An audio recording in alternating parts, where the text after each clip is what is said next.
Hey, PJ here. Just to talk to you about these LiftMaster garage door openers that we had installed about a year ago. They're the WLED model. Great, super quiet. Mechanically, they're the greatest thing we've ever had.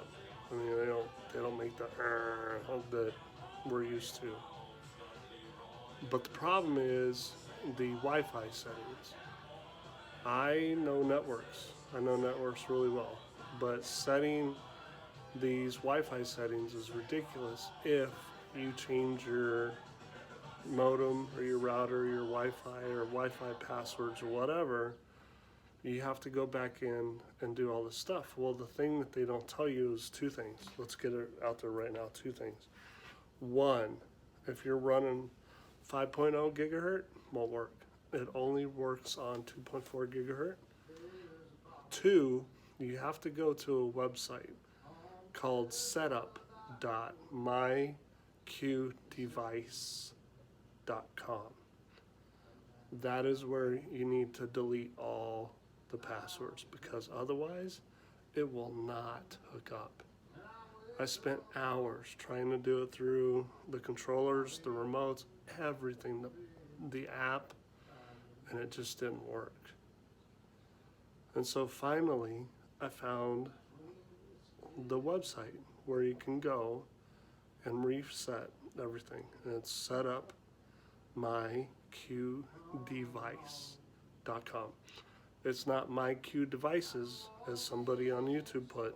It's myqdevice.com. They're the greatest thing. I mean, I absolutely love them. But those two things, you got to get those out there. Number one, if you try to put on a 5.0 gigahertz router, modem, Wi-Fi, it won't work. If you have a combined 5.0 and a 2.4, won't work. You have to separate them, 5.0 to the 2.4, and you have to hook it up on a 2.4.